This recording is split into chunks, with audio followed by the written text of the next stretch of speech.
Господине Тошковски, најавивте нова систематизација во МВР, со која ќе се намали бројот на раководни позиции. Кои позиции конкретно ќе бидат укинати и зошто се прави ова? Која е целта? Благодарам на прашањето, благодарам на можноста вака да ги информираме граѓаните подетално за оние системски реформи во рамките на Министерството за внатрешни работи.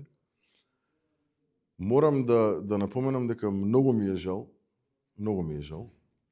што опозицијата, особено албанската опозиција во собранието македонско, не препозна повторно системска реформа во Министерството за внатрешни работи и не успеа да биде опозиција која што ќе има додадена вредност за сите македонски граѓани, каде што влегуваат и македонците, и албанците, и турците, и власите, и ромите, и србите, и бошњаците, и сите останати. И повторно си остана во рамките на оние етнички теми, се со цел да може да предизвика ваков или таков позитивен ефект за нив. Без при тоа никако да може да аргументира со реални аргументи став кој што го тврди. Замислете, допред некое време бев обвинуван дека Safe City се имплементирал како систем за да ги казнува само албанците. Замислете, таква теза извадија во јавност. Па шо мислат они дека македонските граѓани, вклучувајќи ги македонците, албанците и сите останат, нафта пијат? Шо мислат они? Зар навистина мислат дека можат да ги уведат граѓаните дека камерата ќе препознае албанец, македонец, влав, турчин, ром, американец или било кој друг? Камерата ќе го препознае секој еден оној кој што ќе стори прекршок и кој што ќе го повреди законот. А при тоа, со таквото негово незаконито управување на моторно возило, ќе го доведе во опасност животот на било кој друг.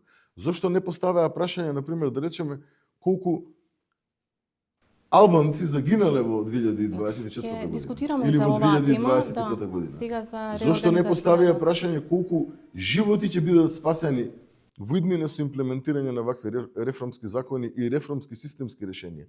Видете, намерно ја давам оваа компарација за да се свати небулозноста на тезата која што се поставува во јавност, дека со новата систематизација ќе биле укинувани само позициите каде што албанци биле началници. Па, зар ви личи оваа теза вака за малце од малце логично?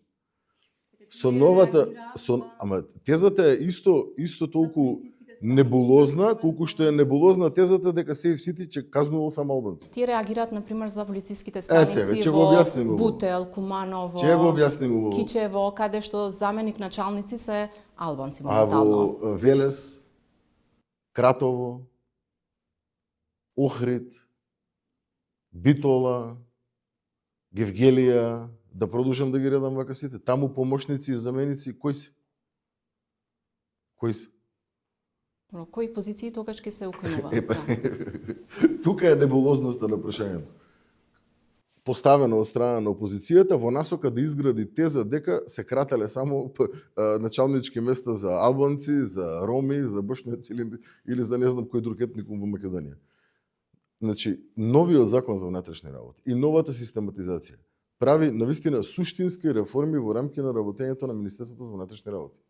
И еве, кога говориме со предзнак дали тоа ќе биде албанец или ќе биде македонец, јас би го кажал следново. Во рамки на секторот за внатрешни работи Скопје до вчера. Од утре оддел за внатрешни работи Скопје. Значи се подкренува нивото на организационата единица на градот Скопје. Зошто? Заради тоа што над 40% од криминалитетот, огромен број на луѓе живеат во рамки на територија на довчерашно СВР Скопје, од денес, да речем, од кој ќе стапи во сила законот од 1 јули, оддел за внатрешни работи Скопје. Оние позиции кои што ги имаше под началникот, повеќе ќе нема помошник и заменик, началник на СВР Скопје, значи на сектор, туку тие позиции ќе се дигнат на ниво на началници на сектори. Односно, секој од тие ќе има сега и право, ќе има и конкретна обврска.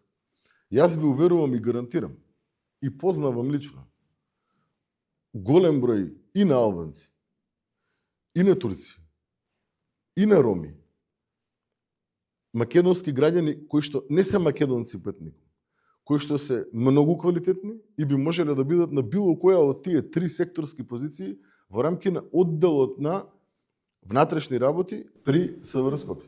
Но како гарантирате треба да ги гледаме. бидејќи во Видете, моментот немаме закон за правична застапеност, ниту пак друг механизам. Како 1 јули ќе дојде за многу кратко, исто како што брутално лажеа дека ќе имало мигранти кои што ќе сме ги населувале во Македонија, па брутално лажеа дека Safe City казнувал само албанци, така брутално лажат и сега дека се намалуваат бројот на менаџерски позиции кои што би биле раководени од страна на албанци. Јас во овој момент не ни знам колку од менаџерските позиции ќе бидат раководени од македонци, албанци, турци, власи, роми и така натаму. Не ни можам да знам. Зошто? Заради тоа што тие се одбираат во рамки на одредени постапки согласно процедура утврдена, каде што јас не можам да прејудицирам од старт, но сум убеден и гарантирам дека и текако ќе има бројка и на албанци, и на сите останати етникуми кои што ќе бидат дел од менаџерска позиција во рамки на Министерството за внатрешни работи до вчерашна раководна позиција. Видете како треба да гледаме ние нова прашање. Во Министерството за внатрешни работи за 37% од прилика се намалуваат непродуктивни началнички функции кои што ги имало во минатото. Што значи тоа? тоа? Како бројка знаете за колку позиции се работи? Од прилика околу 300 не мислам дека се. Тоа се плати на позиции, дел од нив, огромен дел од нив помошници и заменици, кои што цениме дека ќе можат да бидат многу пофункционални доколку истите тие превземат да раководат со конкретни оддели, сектори, оделенија, одсеци и така натаму, а не само формално да се носи позиција и при тоа да се нема никаква одговорност во рамки на превземањето на конкретни действија во рамки на постапувањето при Министерството за внатрешни работи. Тоа се пари на македонските граѓани. Тоа се пари и на албанците, и на македонците, и на сите останати кои што живеат во Македонија плаќаат данок.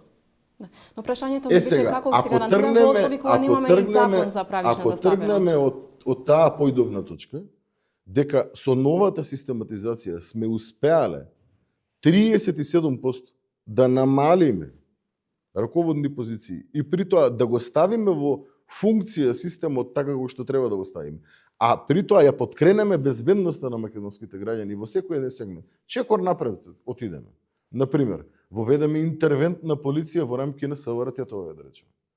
Обучени луѓе од страна на специјалните сили во Министерството за внатрешни работи, но со редовни работни позиции во рамки на СВР Тетово. Полициски службеници, посебно обучени, спремни, со посебни возила, со посебна униформа, со посебни дополнителни алатки кои што би можеле да ги употребат во рамки на гарантирањето на безбедноста на граѓаните на општина Тетово. Тоа нема да е додадена вредност на СВР Тетово. Сега збориме за помошникот и заменикот, дали ќе ги има. Видите, мораме да се фокусираме на суштинските проблеми на нашите граѓани.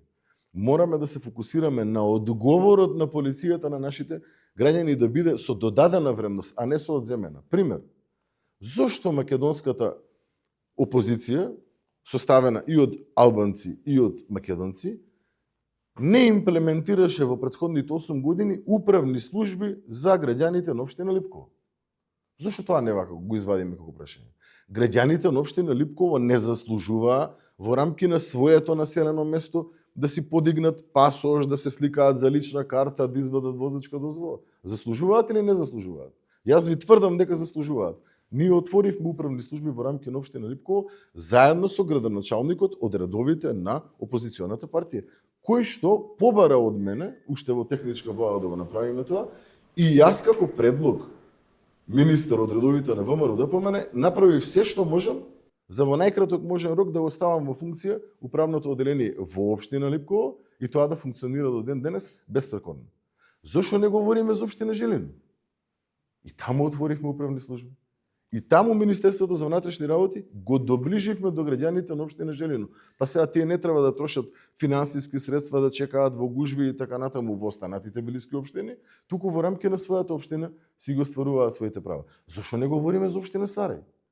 И во општина Сарај предвидовме управни служби. Граѓаните на општина Сарај си го остваруваат правото кое што државата е должна да им го понуди максимално достоинствено во рамки на својата општина. Зошто не говориме со тоа дека со новата систематизација и со новиот закон за внатрешни работи за прв пат во Македонија, за прв пат во историја, во општина Сарај имаме ниво на полициска станица. До сега беше полициско оделение, сега ќе биде полициска станица со поголем број на вработени, со зајак над кадар, со командир на полициска станица кој што ќе треба да си го одберат советниците избрани од страна на граѓаните во рамки на општина Сарај. Зошто за тоа не говориме? Зошто не говориме за новиот закон кој што предвидува заменик, директор на Бирото за јавна безбедност, највисока позиција оперативна во рамки на Министерството за внатрешни работи, кој што ќе биде функционер за прв пат избран по предлог на министер од страна на влада. Зошто за тоа не говориме? Видите, дај да престанеме со овие теми, исклучиво само дали говориме за македонци, албанци. Тие се сите наши македонски граѓани, сите од прв до последен.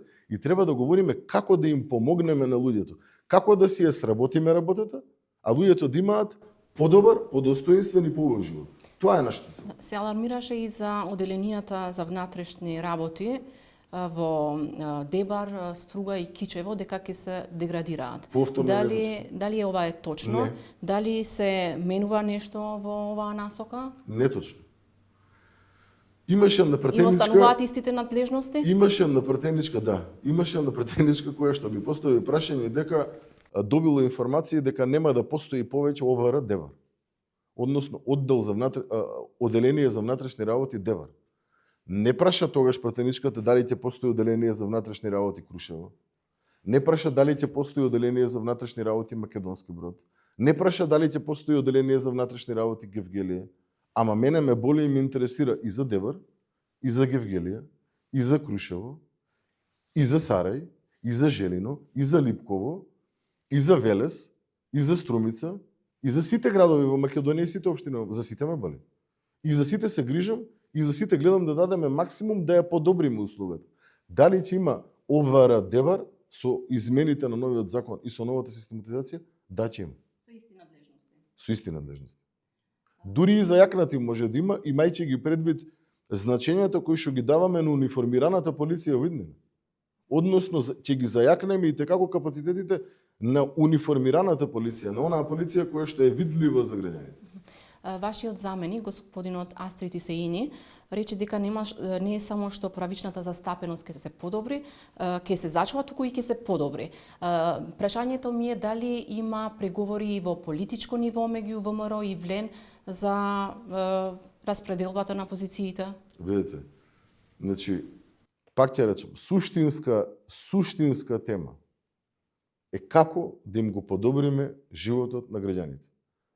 Ако со зајакнување на капацитети од типот на интервентна полиција, да речеме, го подобруваме, треба да го направиме тоа.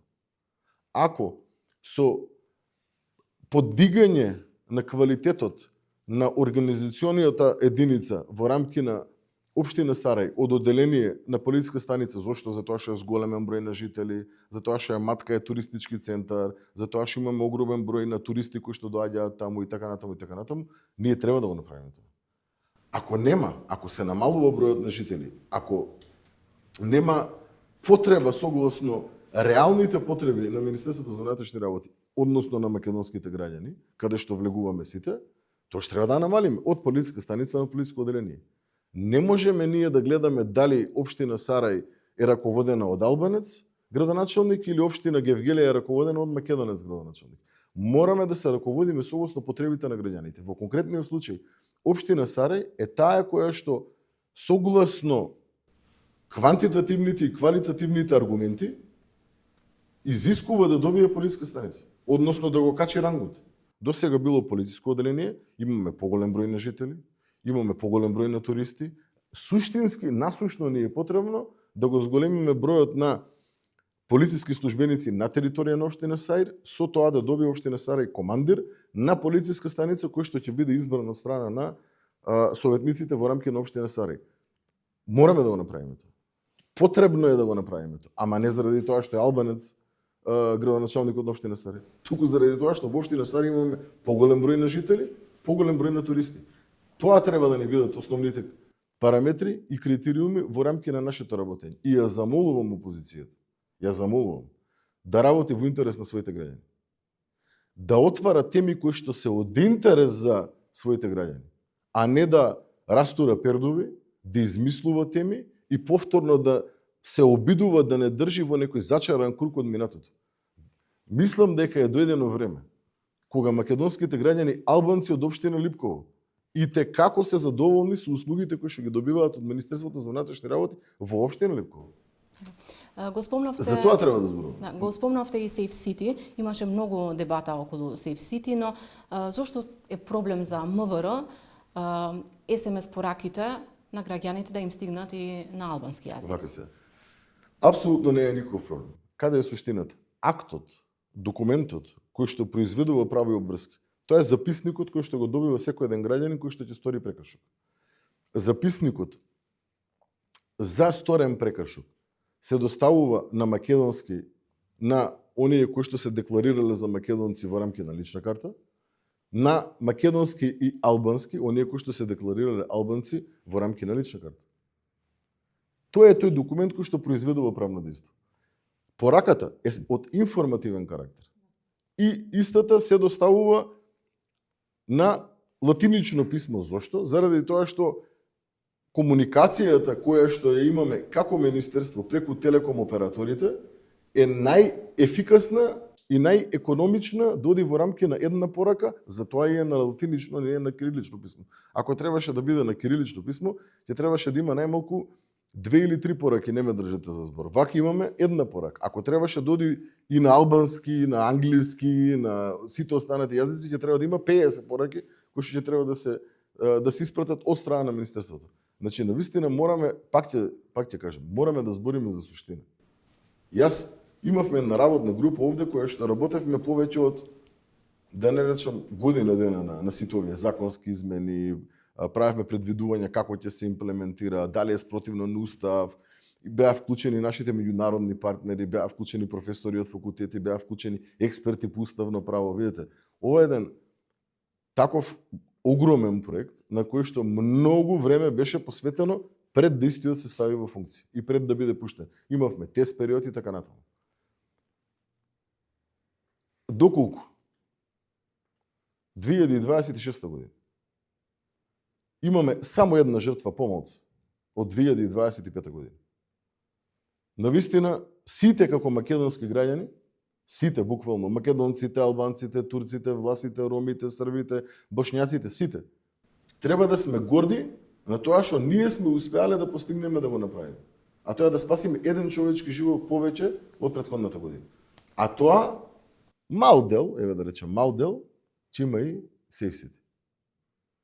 За такви проекти треба да збориме. За таква работа треба да збориме. Такви теми треба да одговараме. И вие, новинарите. И благодарен сум ви што секогаш ги отварате и темите кои што се суштински, не само овие теми кои што се провоцирани од страна на опозицијата. Со такви теми, навистина сите ќе можеме да дадеме додадена вредност да си го напредиме нашето општество заеднички.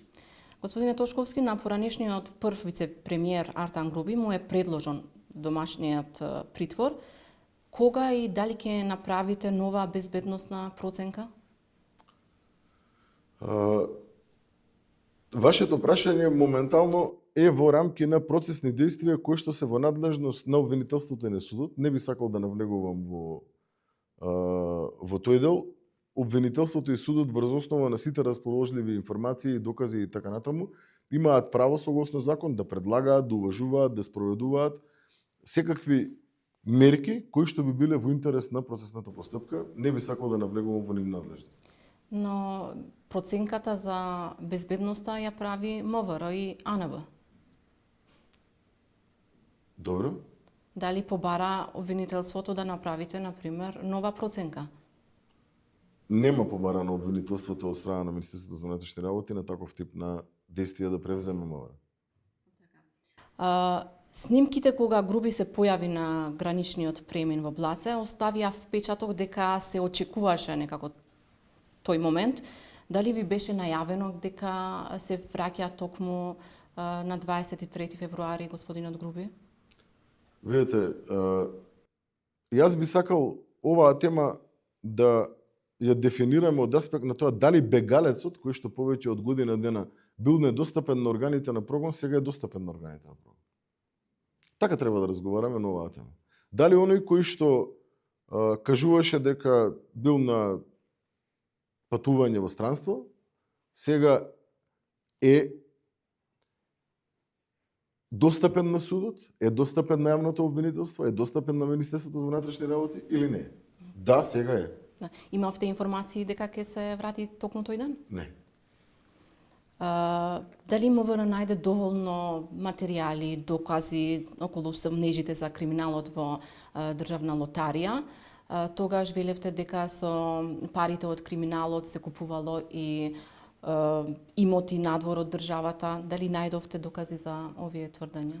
Министерството за внатрешни работи, она кое што го превзеде како процесни действија и го собра како докази, ги достави до јавното обвинителство. Јавното обвинителство врз основа на истите ги отвори процесните кривични постапки кои што ги започна и ги процесуира, така да сметаме дека во наредна фаза судот тој кој што ќе треба да даде одговор на сето на кое што го сработило и МВР и јавното обвинителство. Дали имате информации, можеби се очекува да се враќаат и други лица што сте во бегство, например Прпарин Бајрами, Васко Ковачевски? Јас сум сигурен дека правдата можеби е бавна, ама на крајот на денот секогаш го гледа светлото на крајот од тунелот. Дали имате информации каде се наоѓаат? Не би можел во овој момент да спорувам такви информации во јавност. Имам уште едно прашање по трагичниот случај со Ивана во Скопје. Се отворија сериозни прашања за постапувањето на институциите. МВР почна внатрешна контрола. Дали има резултати од внатрешната контрола и дали ќе има одговорност за овој случај? Да, и во однос на двете прашања кои што ги поставите. Има отворено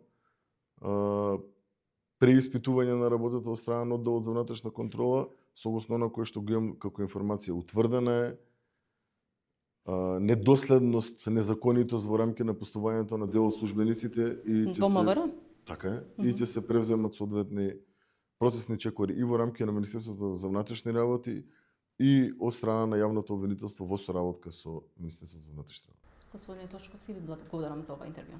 Ви благодарам и вам.